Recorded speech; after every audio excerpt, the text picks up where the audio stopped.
Meet Arthur. He's like Miss Coastal, a native New Yorker who lives on the West Coast and refuses to accept it.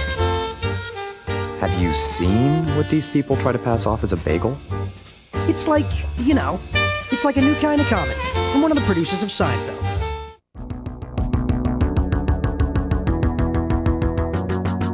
Hey everyone ever, and welcome to 20th Century Pop, the show where we try to understand the present while living in the past. My name is Tim Blevins. And I am Bob Canning. Timmy. Yes, Bob. How are you? I'm going to do the how are you every time now. That seems to be the start. Yeah. It seems to be how the episode starts. And I guess every time I'm going to say that, I'm going to be like, oh, that's how it starts. So that's how it kind starts. of like... I like how you're not answering the question. I think the people would just like to know how you're doing, man, as we start this episode. I answered it prior. You already know how I'm doing, because we talked before we began. And dude, they don't care about me. Nobody's tuning into this to see I should come up with a better question. I'm not saying that. I mean, yes, I would say that, but I'm not saying that. It's nice that you care, and listeners, I can tell you, Bob does ask how I'm doing prior to recording, and we discuss it. But I don't know. I feel like the momentum, and maybe it all changes when the music gets put in. Like it's like, wow, it's a really driving force to get to this. The music helps. Here's the thing, though. There are times where I will ask a question specific to the topic, and I get the feeling that you are surprised that I'm bringing the topic of tonight's episode up so quickly. Well, I am, but it's a pleasant surprise. Okay. It's a surprise of something that's like, let's say like the Olympics, how they are every 2 years, but they used to be every 4 years. And let's say you didn't know they were coming. Yeah. You're like, whoa, winter and summer. That's a pleasant surprise because it doesn't happen often. True. That's what those questions are. They don't happen often, but when they do, I'm not ready for it. Now I'm more ready because I get it. I had another question prepared, but I honestly thought you wouldn't like that I was jumping in so quickly. Oh, really? Yeah. Well, why don't we try that? Sure, okay. All right. Do you want to introduce yourself again? Hey, everyone ever. This is 20th Century Pop Show where we try to understand the present, living in the past. My name is Tim Blevins. And I am Bob Canning. Mm-hmm. Hey, Tim. Yes. What were some of your favorite TV shows from the 90s? Whoa. You are just jumping into it. See, I didn't think it was that question. What did you think I was going to do? Well, I don't know. I know I didn't give you much lead up, but I thought it was going to be a little more natural. My favorite TV shows from the 1990s? Yeah. That's what I was asking. I was just curious if you had any specific ones that pop out. Yeah, I like... besides Friends, everybody knows that we both enjoyed Friends. Oh, well, that was the example I was going to work this whole episode off of, was Friends, the former Anchor 2 and now absent from Netflix spectacular Friends. Oh, yes. But I was watching other shows. I was watching, The X-Files. I was watching Batman the Animated Series, Caroline in the City. I was kind of a fan of that one. Nice. The Seinfeld. The Seinfeld. Yeah. Jerry Seinfeld's television program. Right. Mystery Science Theater 3000, Dr. Katz. Why do you ask? Well, because tonight we're going to be talking about something that I think feels like a quintessential type of 90s show based on even some of the shows that we've already just mentioned as being some of the ones we liked. And I hadn't thought about this show in forever. And then you presented it to me as a topic for this week, and I just thought it was pretty cool to talk about 90s television. And tonight we're talking about I hate this title, but I'm going to say it. It's Like You Know.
Yes, it's like a 1999 sitcom. Didn't last very long. Created by... Lasted longer than I thought it did. Now, do you remember this? Like, do you remember this show airing? Did you watch the show? I remember the premiere of the show. I remember the show being advertised, the new show coming, and the ads. I remember... That's a quote. You can quote us on that. New show coming. I remember the title, because I've never liked the title. I don't either. I think I may have watched the first episode, but I can't even tell you if I did.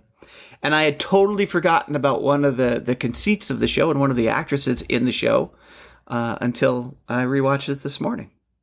But you do recall it. That's... Oh, yeah. I'm impressed to hear it. It was that you do, because I think it was good that you were asking me. I'm sorry I didn't give you a direct answer to what did I watch. Because, it was a half-hour sitcom. It aired on ABC between Dharma and Greg and the Drew Carey Show. So I think it was on Wednesday nights, it sounds like. But yeah, it when you used the word quintessential or something, right, to describe it, kind of. How would you describe the show? What is the basic premise of it's like ... Well, I guess to be as basic as possible, it's just one of those, as they call them, hangout comedies, where it's just a phrase they use. I've read comedies? I've read it in some places where it's just friends, quote unquote friends, hanging out, sometimes in their home, sometimes at a restaurant, but generally just sort of hanging out and having some hijinks. And in this particular one, the part of the crux of it is that one of the characters is from New York City, from the East Coast, and now we're set in LA. So the entire series is set in Los Angeles, and he is new to Los Angeles and is not a fan of Los Angeles. Yeah, which that seems interesting. I think that was part of the promotion of it, because you're talking about these you call them hangout sitcoms, is that right? Yeah. I think that was a lot of TV that we were watching in the mid-90s, early 90s. And like when I think of them, it's like Mad About You was kind of like that. Friends, Seinfeld, Single Guy, Caroline in the City. These were all NBC shows, but these are also all New York set shows, like the idea of living in New York, living in the city, rambling around with your friends, going place to place. That all made sense. And that, I think, populated a fair amount of what are considered at the time higher brow, intellectual, whatever, sitcoms of the 90s. So to transpose that into California, into Los Angeles, that in itself is kind of an interesting conceit. Can you think of a lot of other sitcoms from the 90s that took place, I guess I could say anywhere else outside of New York, but can you think of any that took place in Los Angeles as a setting? In Los Angeles? No, not off the top of my head. Do you have any? Did you come prepared as you often do? Well, no, because all the ones I think of are pretty much New York-based, yeah, which made sense to me. I enjoyed that. I was in college in the mid-90s, living a life of going to coffee shops and walking around, and that seemed fun to me. This particular show, and one of the reasons I kind of was hoping to talk about it, and we'll get into it in just a minute about what it's about and who's in it, is it kind of aired, like it is a kind of a lost show. It didn't last very long. I never hear people talk about it. I think I watched an episode. I've seen it since somehow because I knew enough of the structure of it. But it aired in 1999. It premiered March 24th, 1999. We're going to be talking about 3 episodes eventually from the first season. But 1999 was sort of a year of prepping for metamorphosis. And this sitcom, this in many ways traditional hanger out or whatever you had said sitcom, kind of came and faltered. I think the show failed to get an audience. The show failed to be watched. And I kind of want to see if we can discuss that, because there's everything about this show feels very familiar. Everything I think about the show, with the exception of its location, seems like what everyone would have been watching. So why did this particular show, at a particular time, on a particular network, why did it fail? Why did it stumble? And what was sort of the TV landscape at the time when it aired? So I think we'll get into that a little bit the more we talk about it. But the basic conceit of it's like ... is that there's a character named Arthur who is a writer from New York who moves to Los Angeles. And I don't know if he moves there particularly to write this book, but when he's there, he's writing a book about how much he hates Los Angeles. And he's played by Chris Eigman, I think is how it's pronounced. Did you recognize most of the cast, actually? Did you recognize him for starters? Yes, totally recognized him. Recognized the entire cast. Very familiar, character actors and actresses. He was a big indie film guy in the mid 90s. He was in Kicking and Screaming, Metropolitan, Last Days of Disco. He's who I kind of wish on Caroline in the City, her assistant, I kind of wish had been him, because he has a very particular kind of entitled upper class sort of snooty delivery that works well for a cynical character. His character Arthur, the New York transplant into LA, he's kind of a cynical character. And I guess it's his best friend out there. The person he moves out to hang out with is a character named Robbie, who's played by Stephen Eckholt. That's how I would say it. And what was he recognizable to you? What did also you know recognizable. I couldn't place him. You know what I mean? I didn't know what he was from and in, what he's done before or since, but definitely a recognized actor. He's Mark on Friends. He was Rachel's boyfriend for a good run. That's what I knew him from. That's absolutely right. In fact, I think that's how he got the role. He is a face from Friends that got a sitcom that is, once again, kind of Friends. That's Jesus. How do I not know this, Tim? Well, because I was also thinking he was also on a single episode of Working Girl, so I didn't know if maybe you recognize him from that. But yeah, he's on it, and he kind of plays his character. Yeah, I guess he's supposed to be the handsome one. He seems to always be pitching ideas. Maybe I couldn't. His character? I mean, we watched episodes 5, 6, and 7, and so these characters have already sort of been established as to what they do, and I didn't get much from these episodes to his backstory. I guess he was maybe a writer or a producer or some sort of creative in LA, but I couldn't tell how successful he was or anything like that from these episodes. Mm-hmm. But I assumed he was successful because of the home that they were in. So Arthur is living with him, and then he has another roommate, right? A character named Shrug. I don't know if he lives there. Okay, he's there a lot, I guess. He's there a lot. I mean, they're all there a lot, but I couldn't get a sense of where Shrug lived. I feel like because of these episodes we saw, I learned that he has money and has always had money. He has a trust fund, I believe. Yeah, so I assumed he lived somewhere else. Okay, he's played by Evan Handler, who I really love. I love him from Californication. That's what I know him from. He's also on Sex and the City. He was on an episode of Friends as a director, which I think aired after this. And I thought, oh, poor guy, he hit it low. But I don't know, I like him. And, so he's recognizable. And then there's two other pretty main characters in this. The first being a character named Lauren, played by AJ Langer. Do you know AJ Langer? I remember her from My So-Called Life. Yeah, she played Rianne. Yeah. I never watched My So-Called Life, but I knew of her from that. Yeah, and this, I don't know, it's interesting. This is a nice role for her. I think she's sort of playing, I think, a character that we are supposed to automatically like. I think of everyone in this cast, she's supposed to be the most endearing. And then the most I agree with that. She's the one I enjoyed the most. Okay. And then the other character is a character... Wait, why are we questioning that? Well, I mean, I think when we start talking about the episodes more, and we'll get to the last character in a second. The roles of this show, or the characters of this show, right off the bat felt too familiar. You want some familiarity. I know we're coming into the show in the middle, but most of them felt like they were archetypes, like Robbie, the character played by a guy from Friends. I guess he's supposed to be witty. I mean, I think he's kind of supposed to be the Jerry Seinfeld maybe or something. I don't know. And AJ Langer's character, Lauren, is she's supposed to be the adorable, cute, positive girl that, anyone should wind up with. And there's not a lot of setup for it. I mean, she's good. She's good in the role. She reminded me a little bit of Sarah Jessica Parker character from LA Story. I could see that. A little bit. I mean, I wish I had seen that. I would have rather have watched that again than this. But who rounds out the cast? Who's the other friend within their circle? This is so surprising because this is the part I totally forgot about until rewatching it today.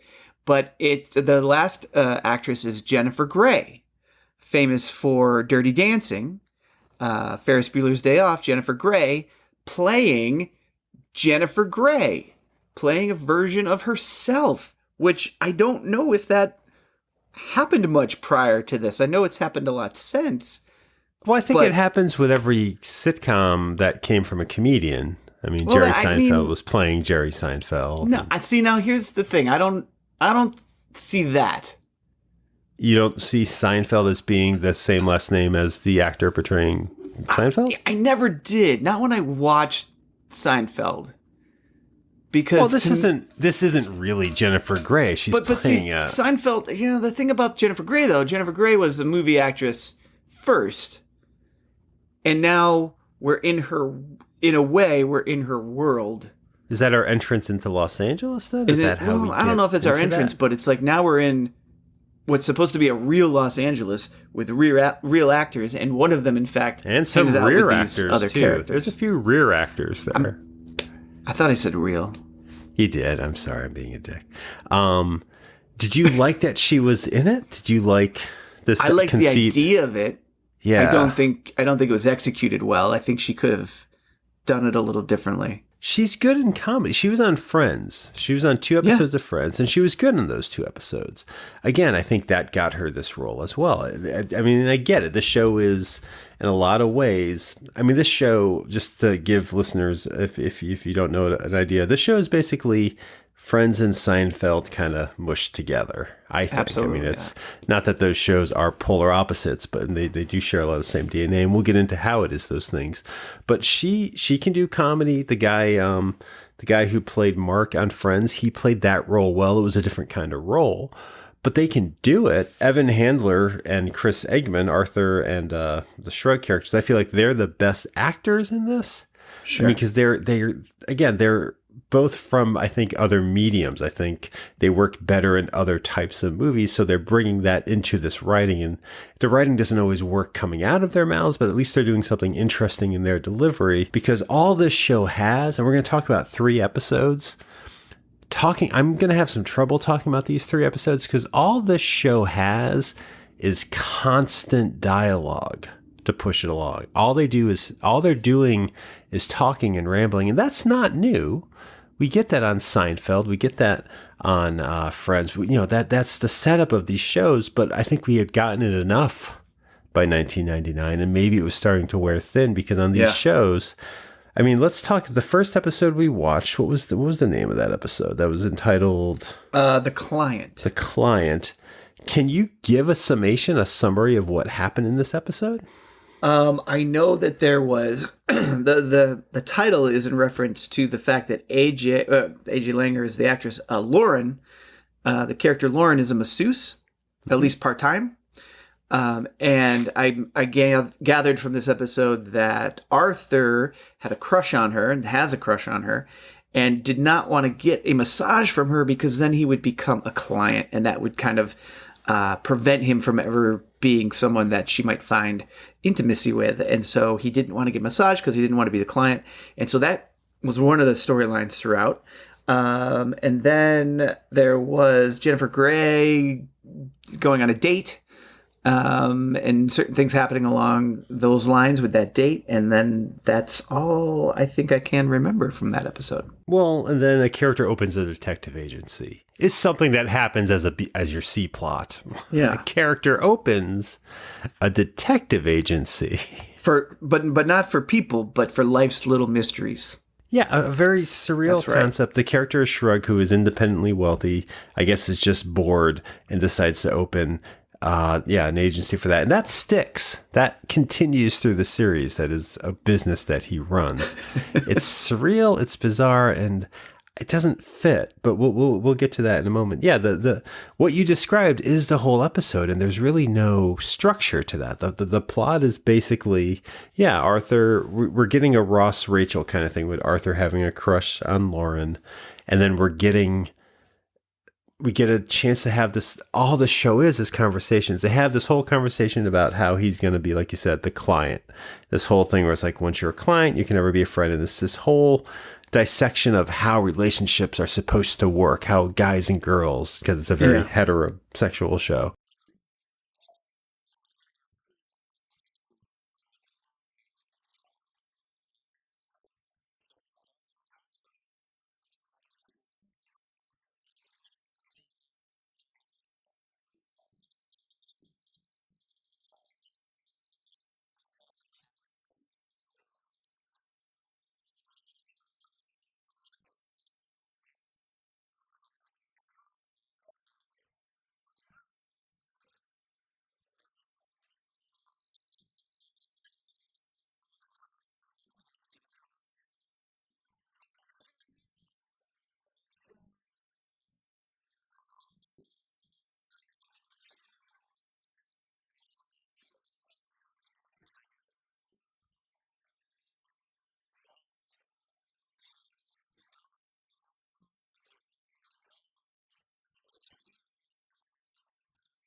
If you go to her job and then she massages you, somehow that translates to never being able to date her. This is a prudish show. Like, it's a very prudish idea. He doesn't want to get a massage from someone who that's their professional job, and everyone is talking to him about how that would ruin his chance to ever ask her out. Like, I get it. It's a whole metaphor of kind of, it's a metaphor for being like in the friend zone, as people say. You know, you're the client, you'll never be her sexual whatever.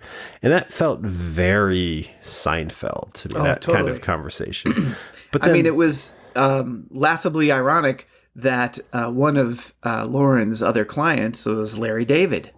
Yeah, that sounded like too painful of a shout out. Yeah. I thought. But it's also just, I don't know, I found it obnoxious. I mean, like, and I get it, because I think in the 90s, it was fun to be this bothered by things. The character of Arthur is bothered by the idea of her giving him a massage because what, though? How do you explain that? Because he felt like it would be going from a friend relationship to a professional relationship. And once you're in the professional relationship, you can never go back to the friend, possible boyfriend relationship. Does that really make sense to you? I mean, I think they did it well. I think the conversations they had, I do. I think the conversations they had, but when I say they did it well, I'm saying, like, if you were asked to write an episode of Seinfeld, this would fit right in there. I think they did that well. I think they wrote the stereotypical conversation that Jerry and George would have. They wrote a stereotypical version, like a high school drama group version of it. Yes. That's kind of like, and it just felt very, I don't know if I want to say forced, but like very like specific to that style of conversation and topic. And like dissecting it, like you said, dissecting it to the point where they get to the point where it's like, oh, well, maybe you can, but only if she touches certain areas of your body. It's very selfish. It's like a very selfish way to look at the world.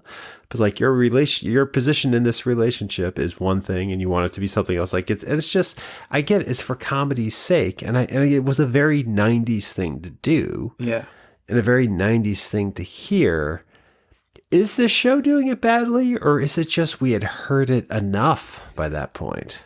I think it's probably that we had heard it enough, because I don't think the show did it horribly. I think there were other tiny little things that they do in the other episodes, one of which I have recently talked about. So that made me laugh that this in 1999 was a topic for comedy and in a short-lived ABC series. And I was just kind of riffing on it the other day. And if you want to talk riffing, I mean, that's all this show does, because another ongoing plot in this is like something about they're at a restaurant. I guess there's all these shows like have a coffee shop or a diner or something where they meet. They go to a restaurant. One of the characters is trying to order a medium rare hamburger and can't because somebody burnt their mouth on No, somebody previously had eaten the medium rare and it made them sick. Oh, that's and not they this got ill from episode. the medium That's rare. the next episode. No, that's sorry. the next episode, right? This is a different Yeah. hamburger conversation. This is a massive conversation about mayonnaise. That's what it was. I have in my notes mayonnaise discussion. Yes. There was a very lengthy amount of the show spent on analyzing the concept of mayonnaise. And Yeah. maybe and I feel like, and this is what felt insincere to me, is I feel like, oh, that's an LA thing, maybe? That's like, I guess you put mayonnaise at the on. time. But it's just like, because I do think what makes this show, the moments where the show works to me, and there are very few moments where I feel like the show works, are the moments where it's pointing out something about, I guess, Los Angeles. Like the Jennifer Grey thing, that plot point wouldn't work in a New York sitcom because you don't have a lot of actresses around. So Right. I kind of like that. And as we'll see in the other episodes, there's discussion about like, aspects of driving and aspects like that. And that kind of works. Like this is a show that I think was trying to make itself about Los Angeles. And I'm sure there have been shows set there in the past. I don't know why the 90s lent themselves so well to New York, or why as an audience we went to them so well, because, I mean, Los Angeles isn't new. It's always been around. We went to a college for, you and I went to Emerson College, which is, a lot of people head out. You headed out to the movie capital. Weren't you ever wondering where are the Los Angeles sitcoms? Wouldn't this have been appealing in some way? Yeah, I think it would have been appealing, but I don't know why there weren't any. Maybe because LA Law kind of took over all of the Los Angeles type scenarios. They couldn't get any more comedy out of that. But this is a sitcom. I mean, LA Law wasn't a sitcom. No. No, I mean, it may have been guess not. hilarious, but I don't know. I don't know. It's just one episode, but it's difficult to talk about because this show is very in love with its dialogue and very in love in creating shallow characters, I guess. Like these characters are shallow and they're supposed to be It's shallow. hard to enjoy them, for sure. So it's odd to also put in, and we're going to see this as it carries into the next two episodes, when you have shallow characters like Seinfeld did, when you have characters you don't care about, it's weird to put a through line in. Like it's weird to now have the character of Arthur having this crush on this girl. We're supposed to care about that because it's, once again, it's one of these fucking secret crushes. Yeah. Which I know we can relate to, but which are just so maddening Right. to watch. They're not romantic to me anymore, and yet they used to be. Right. I used to find that endearing, but like, did you care for that? Did you want to see any of that? Were you curious if Arthur was gonna somehow? You weren't. Not curious. Didn't care. Didn't see any chemistry between the two of them to even want to care. Mm-hmm. So no. And maybe it had been set up better in the episodes we didn't see, but these 3 episodes didn't help the relationship. No. So, okay. So, I mean, this first episode is, I'm telling you, listeners, we described it. Pretty much everything is there. There was a Jennifer Grey plot line we didn't go to. It's weird. I mean, It's almost like vignettes in a way, and sometimes that's what Seinfeld was. this show is too much not Seinfeld. Like that's basically the name of the show. And I'm just trying to figure out what's the difference though. Cause it's like, it has the same setup of characters, or similar setup of characters, same relationships, similar relationships. Seinfeld, as for all the people talking about how it was a show about nothing, it was never just a series of vignettes. They were all carefully stitched together in a way. And they did the thing about talking about aspects of dating life and that weird sort of, you're in the zone. Here's what the zone is. I'll tell you, whatever. I don't, they would do that. Yeah. And this show does it as well. But for some reason, it worked on Seinfeld. In a way, I feel like these episodes tried to put too much into each episode. And maybe that was what kind of turned me off to them, because there were jokes that I laughed at. There were moments I liked. The idea of Jennifer Grey playing Jennifer Grey was interesting. Well, the idea is funny, sure, but I almost wish they had gotten a different performer to play her, because she's not that charismatic in it. Like, I don't know what her character's supposed to be. Besides, she was just, they did, because usually what you do is you exaggerate that person. You're not trying to actually just be a bland human who exists. You want to have a little extra, and to me that didn't seem to add anything extra.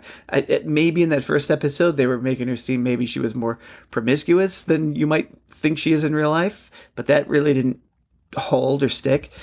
She didn't seem to be an asshole, like some people, like on the Ricky Gervais show Extras, when they play themselves, a lot of those guys would be bigger assholes than you would expect them to be. There was nothing extra about her. She just seemed like a normal person. Were you still watching TV at this point? Like, do you think you were watching? No, I'm saying, because I am saying it's like in 1999, Right? Say early 99. Of course, we were still watching Friends. You and I were watching that. Were you watching a lot of other sitcoms? I think I was. I was still watching a decent amount of TV. Besides Thursday nights, I was definitely watching the Thursday nights. like what else was on back? That's what I'm trying to think. God, you're right. Like I was watching The West Wing at that time. Hilarious. Sports Night, I think, was still on. Those ran consecutively? Those ran at the same time? I think they overlapped, like the last seasons of Sports Night and the first season of West Wing. I think. Don't quote me. We should have done Sports Night for tonight. I would have done that. I would love to do Sports Night. And that leads me to another thing that I found jarring watching this was the laugh track. I'm just so not used to the laugh track anymore. So when this started and it was shot, they were outdoors. Well, they're in Los Angeles. They can do that pretty easily now. Right. No, but that's what I mean. So it didn't have like a set feel like Friends. So the first opening scene of this, they were outdoors. And so I was like, oh, they're outdoors. But then the laugh track hit and I was like, oh, that doesn't connect for me. Oh, that was jarring to you. Yeah, that was jarring. So if they were like outdoors, like in the Friends outdoors, which is clearly a set, laugh track makes sense. When they're really outdoors and then I hear a laugh track, it was jarring. Oh, so I feel like this show is so paced for that laugh track. Like, I feel like you need that. I mean, it is, but it's still jarring, and it's also not what I'm used to watching sitcoms today. But what about back then? Do you think I think I probably watched some Dharma and Greg. If Two Guys, a Girl, and the Pizza Place was on. Like, I watched a couple Dharma and Greg, Pizza Place. Yeah, I'm sure I was aware of what was going. This is the era, 1999 I watched is Drew around. Carey a lot. Oh, you did? That was on the same night as this? Yeah. In fact, this might have led into it, I think I was saying. Yeah, I did. Although I think I watched Drew Carey more in syndication than I ever did when it was actually on. Mm-hmm. I think I saw the same episode of Drew Carey a couple times. But that's about it. But when this was airing, when this came on, this was a mid-season replacement. Again, I think it was promoted by one of the writers of Seinfeld, even though it was on a separate network. It was on ABC, not NBC. But this was also kind of the dawn of, or the push for reality TV was really coming into being. Like I think Survivor and a lot of these other shows that were almost like weird nighttime game shows that were Fear Factor. I don't know if that was on yet, but stuff like that. Did you say Who Wants to Be a Millionaire? Because you cut out for a second for me. No, I didn't, but I should have, because that was definitely on. Yeah, these shows were kind of coming on and drawing quite an audience, I think. Yeah, and that's actually Who Wants to Be a Millionaire is the ABC series, and this is an ABC series. And I think that probably helped in pushing this out the door because they couldn't give this a chance to actually take hold.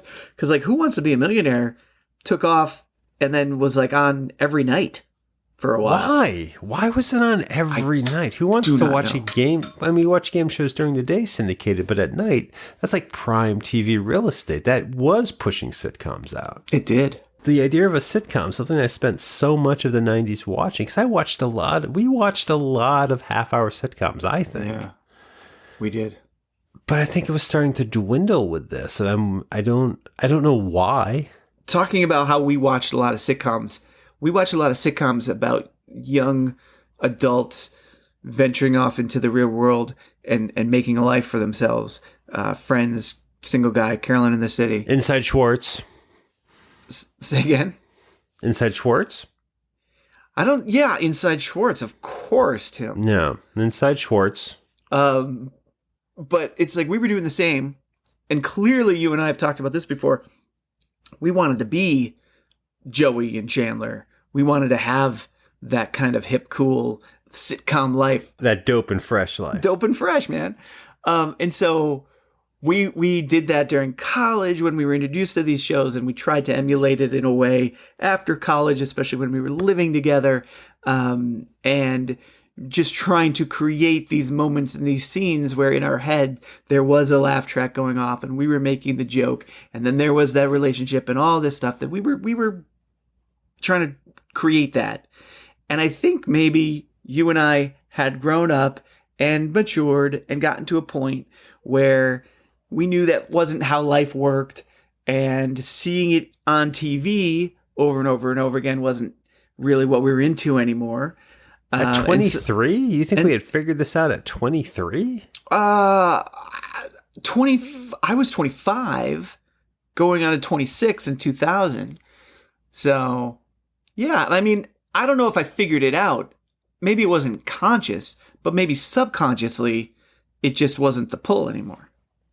I don't know, because I was still living the life of talking big. Like, that's the thing. Like, these kind of conversations I was having, I was doing this. I was minimizing the world into the zone, these kind of zones and things like that. I mean, I was fucking doing that. But I don't know why it wasn't playing on TV. I mean, because I do see what you're saying. I definitely had an identity that was connected so tightly to TV shows that maybe you eventually grew out of that. And I'm sure that can happen, but I can't see that was happening yet. I mean, we were still roommates. We were still fumbling through parties and things like that. Right. But well, let's talk about the next episode. See if that... There was another episode? There were two more. I'm sorry, listeners and Bob. The next episode we watched was episode 6. This one was called 2 Days in the Valley. Yeah. I've noticed that most scenes in the show start with someone saying, so I was just, and they would tell you what they were doing. It's just like a way of setting up these jokes. And this guy, I think he was just in the bathroom, and there was some issue with some guy in the stall coming out while he was in there.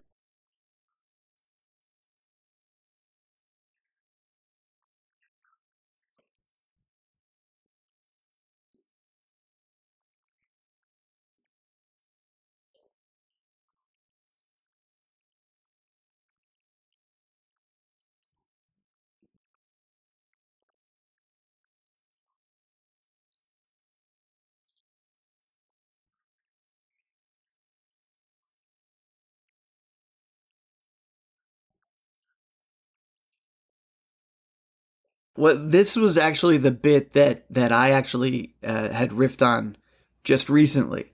I am of the mind that if you're in the bathroom taking a dump, and there's someone else out there like washing their hands or whatever, there is no need for you to leave and expose yourself and have eye contact if you just took a massive dump. I have been the person sitting on the toilet, and I've waited for people to leave because it's just So I related to that bit. I didn't think it was executed all that great. At age 44?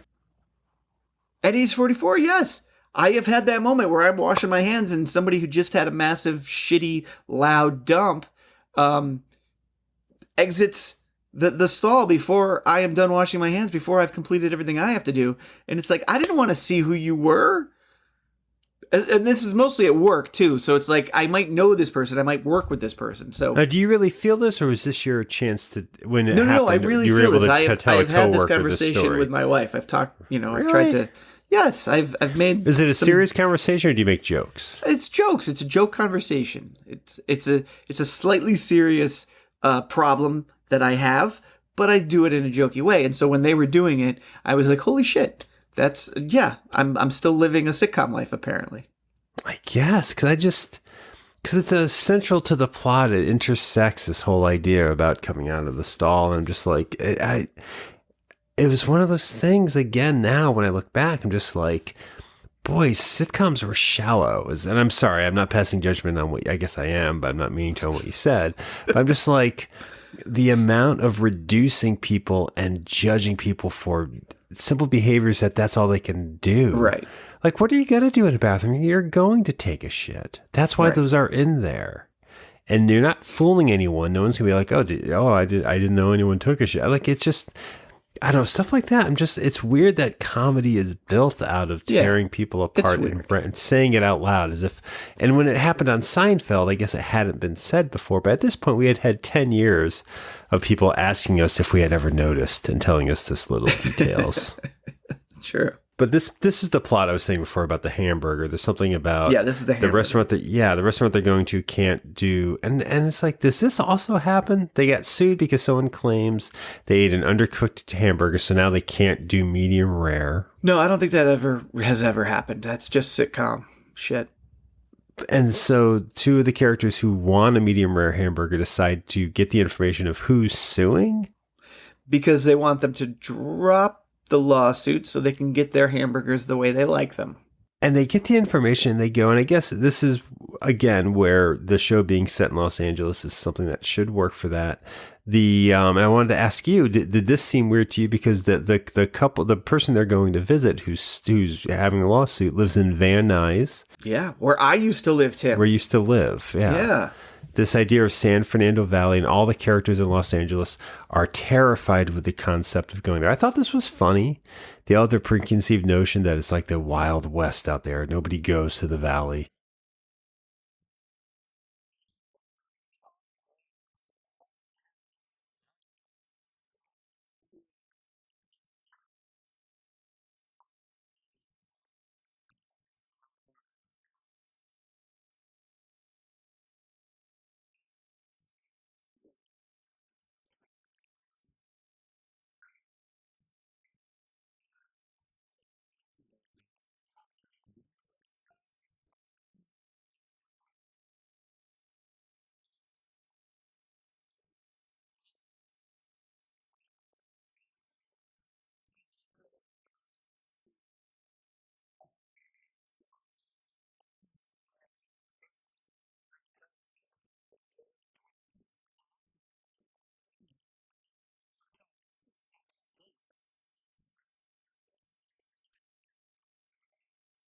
Is it far from Los Angeles? Is that a distance to drive? It's not too far geographically, but it can take some time because of the traffic.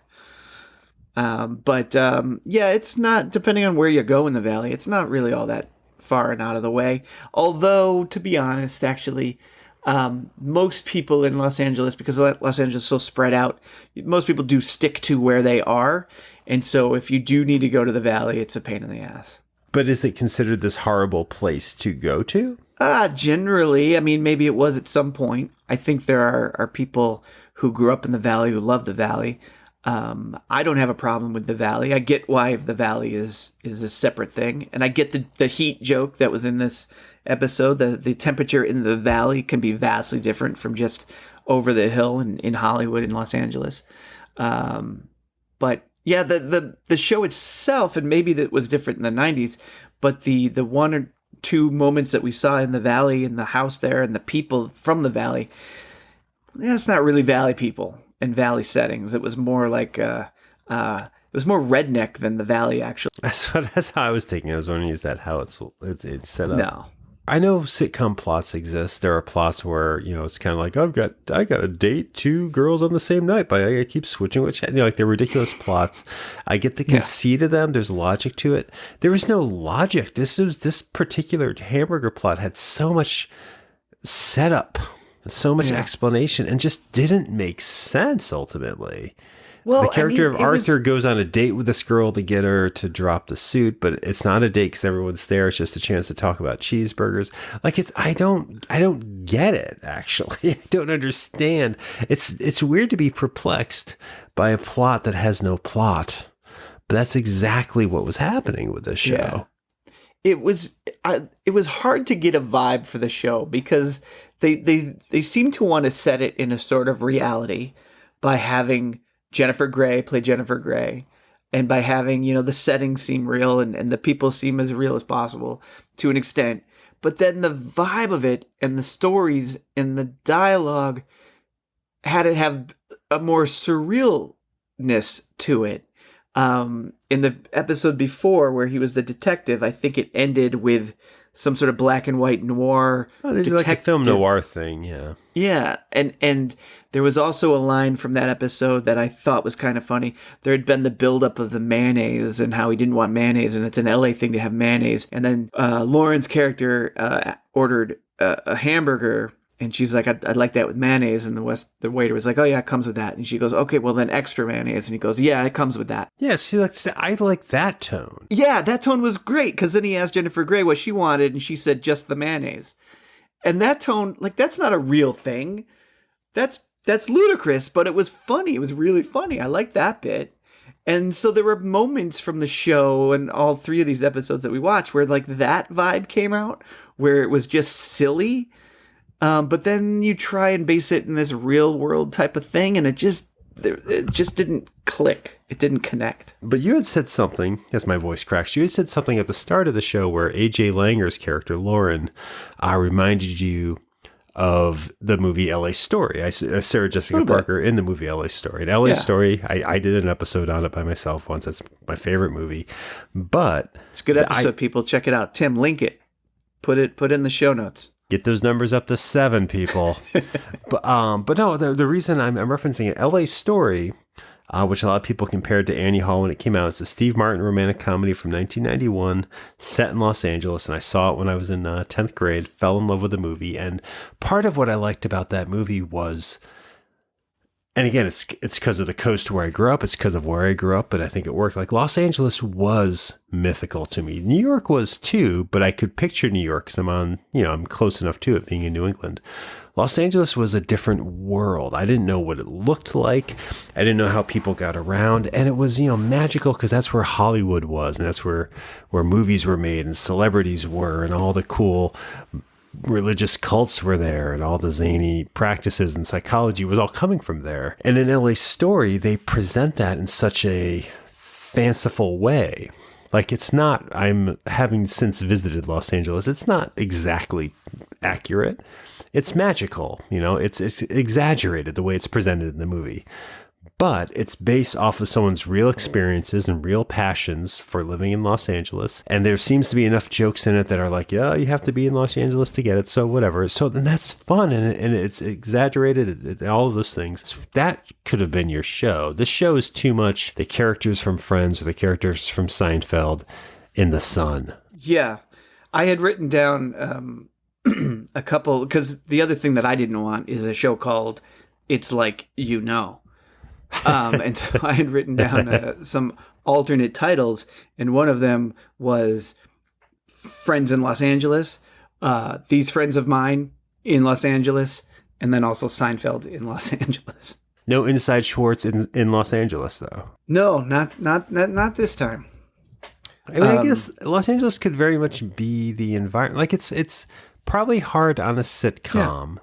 Sometimes to get a sense of environment, like Drew Carey took place in Cleveland, but I don't really get that from it because it's interior sets. It's a house. It's a plant. Right. Roseanne took place wherever Roseanne took place. I'm not sure, but yeah. Also Cleveland, we'll say. Also Cleveland. Anything but love took place in Chicago. That setting, it was like a blue collar. They were blue collar characters. Sure. And so it made sense to be in a Cleveland. Okay, yeah, but and so that is part of it, but like it's never kind of like, and that's Cleveland, maybe there aren't, and maybe there isn't.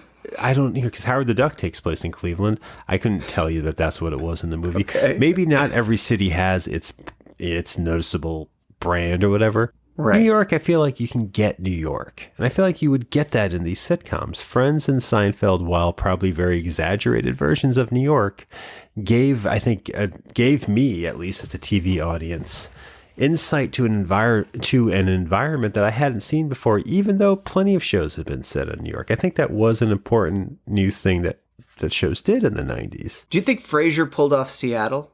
No. I mean, I get Seattle from Singles, so that's always been my impression of it. So maybe that's the wrong demographic. I think they did okay. How? He goes to a coffee shop. He's in an apartment. He has the entire city out. It did rain a lot. That is true. But see, none of those sitcoms, though, could take place in Miami. No, that's true. So the location does matter to an extent. But that's a location that works. I'm thinking Golden Girls and Empty Nest both take place in Miami. But that makes sense. It does work for them. Yeah. Because they're old and they like the sun. They're leathery. They've retired. A lizard. They've retired. Yeah, you do get some of that because I don't know if Golden Girls, you could have those characters somewhere else. But yeah, the Miami setting works for that show. And it's not just because of establishing shots. Well, that plays a big part in it. So why this show does feel Los Angeles? I'm not sure. I don't think it does. I don't even like the opening credits, like the opening theme song. I'm not even going to call it a theme song, but the opening shot of a car traveling through, one would assume. Yeah, it was like Wings, but in Los Angeles. Doesn't look like Los Angeles at all. It's like the side streets of Los Angeles. There are too many trees that aren't palm trees, and eventually you get to a beach, and it's not even like like the Santa Monica Pier or anything. It just doesn't grab you as Los Angeles, even in the opening title sequence. So it's not really using it, which is weird because your show is filming there. You don't have to go out of your way to recreate it. You just have to take a camera outside. Like they could have gone down Sunset and seen, famous locations on Sunset, but nothing like that. I'm talking just the opening credits. But the last episode that we watched in this wonderful binge of 3 episodes that are going this nowhere. has another classic Seinfeld bit throughout the episode. This episode 7, author? Yeah. Which actually started with someone saying, so I asked him how so they could tell their story. Like, that's the thing. Every scene has to fucking set up. It's so obnoxious. Yeah. But before we get to the classic Seinfeld bit, this, of all the episodes, I like this one the most of the 3 that we watched. I felt like this had the most structure to it. It definitely had the most structure, and it was well done structure. I liked the conceit of it. Well, what's the basic conceit of it? What's the plot of this one? Arthur is supposed to be presenting his book to his publisher, who he's flown out from New York. A few chapters, I think, the first 4 chapters. Oh, okay. I must have missed that part. I thought it was supposed to be the whole book because he was like racing to finish it or work on it. But it makes more sense that it was just chapters. That makes more sense. So his publisher comes out and he's writing this book about how terrible Los Angeles is. And over the course of the first 15 minutes or so of the episode, the publisher who started hating Los Angeles slowly falls in love with Los Angeles because these little things keep happening to him. He gets hit on at the restaurant. He meets a lingerie model who he's going to take and show some books to or something. And of all people, Elliot Gould shows up and becomes fast friends with this guy. There's a cameo from one-time mega movie star Elliot Gould kind of slumming it here on this show. Yeah. Yeah, but no, it's one of those plots where Arthur has to now he gets it in his head that his publisher now, because he loves Los Angeles, is like, you have to make the book more positive. Well, the publisher says that to him. Yeah. Yeah. That's how he gets the idea. That's how he gets the idea in his spoken to him. And it's kind of like, so that's crushing to Arthur because this is the thing, like, and this comes up in the episode, his whole identity is hating Los Angeles. Like, that kind of makes him who he is. I think he even has a line that if they take that away, if he can't feel superior, he has nothing. And that's interesting.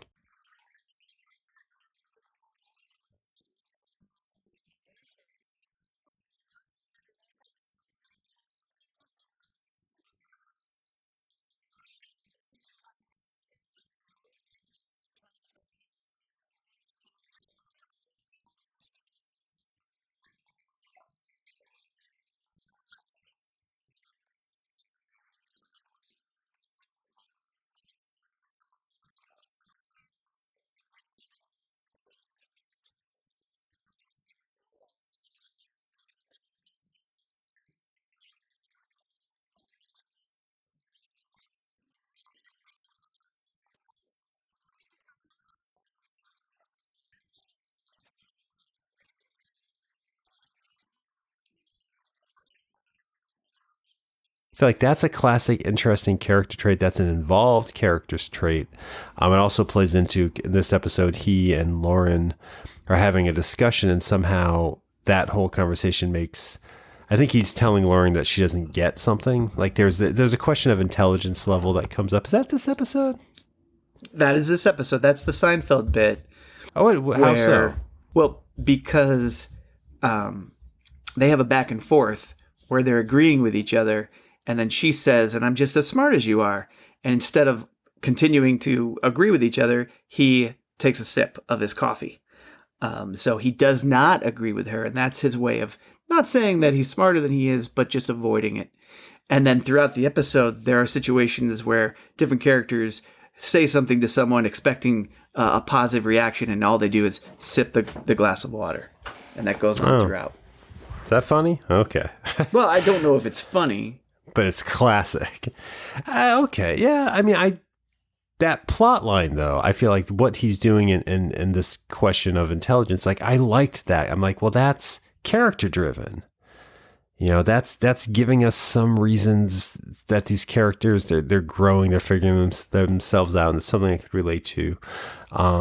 Because the stuff with the publisher it's more that exaggerated. It's supposed to be like, it's so much different from New York. In New York, people are crude. Here in Los Angeles, people are nice. Like, it's an interesting counterbalance that plays through the whole episode. It also has Shrug proposes a book to the publisher. I have to say, this is how they bring Elliot Gould in. Shrug proposes, I think, a book he wants to do a straight to tape book. He doesn't even want to write it. He just wants to do a book on tape, which actually just produces the one joke that I thought was a brilliant joke.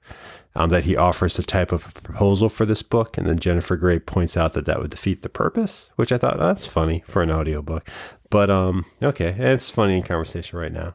But it's interesting. This episode gives us a very uncomfortable joke. Did you catch the Osama bin Laden joke from 1999?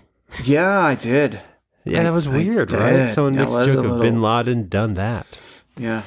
I think he would have maybe not have blown up the I'm forgetting the name of the battleship that he blew up now. So that hadn't happened, but that was a weird kind of timely, different time kind of thing. But I don't know, this episode works like this because, I mean, again, there's too much bantering. There's too much of just people rambling on and on. Like, there's one, they find it funny to say like people's names, like Ernie, Dana. Like, there's people just saying names back and forth constantly, which I hope you know what I'm talking about because I sound like a crazy person, but it happens. Yeah.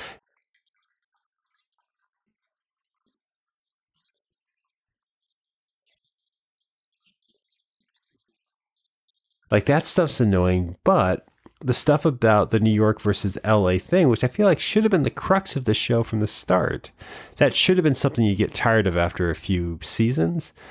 This is the only time we're really seeing that. And I feel like the show needs more of that. It reminds me of that part of Annie Hall where Alvy visits Los Angeles, and that juxtaposition is so great. You know, it's because they're very different worlds, and it's fun to kind of see that. And this episode plays enough around with it. Like, maybe the show is starting to find itself. Like, do you think maybe the show could have improved based off of this episode? I could see it improving. I mean, it did get a second episode, or second season, which they canceled halfway through, but it did. Yeah. Yeah. So they must have seen some promise in it, and I think it could have gotten better. I think it again needed to find itself. It needed to find the tone that it wanted. And in these episodes, it just didn't seem to have it. There was like just too much back and forth between what it wanted to be. And what would that tone have been, though? Like, or what it could have been. What could it have been? Like, would you have watched this show if you had the time in the 90s? If this was on after Friends, would you have watched it every week? I don't know that I would have. Knowing that we both said we watched The Single Guy, really? I didn't watch The Single Guy that often. Oh, okay. But what's so... Yeah. I mean, I know right now we're picking it apart. I feel like back then I would have liked this because it is more of the same. It is the same rhythm. You know, it's not like we'd be watching it every day or 3 in a row. I don't know. I don't know if I would have liked the hint of surrealism that it kept giving. Oh, that's what I love about it now, at least. But that's what I'm saying. It's like there wasn't... It didn't have a tone. It didn't have a set tone, and I think that would have annoyed me. Where it would kind of give us some surrealism, then it would go back to reality, then it would be Seinfeld, then it would be Jennifer Grey satires herself. Then, you know, there was no defined tone to the show, and I think that would have annoyed me back then. Even the fact that it's not on NBC seems a little off-putting. You know, it's like, this isn't what an ABC show feels like, and that's weird. Yeah, ABC was all TGIF. This wasn't a TGIF show. Well, they were also Drew Carey, and they were also Dharma and Greg. But see, even those to me feel more like TGIF shows. Why is that? I don't know. I think because it's lighter. There's the cynicism isn't there. This show is pretty cynical. I'll tell you that. I watched a lot of it, by the way. We watched these 3 episodes.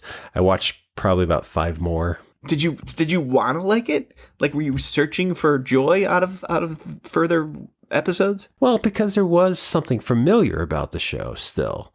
There was a familiar pace to it of a sitcom that is missing in modern sitcoms. I don't see and don't feel. And so that I was hoping to get something out of. And I'm just fascinated now. And I don't know if it was trying hard back then, but to watch it now, this is a show that's just trying too hard.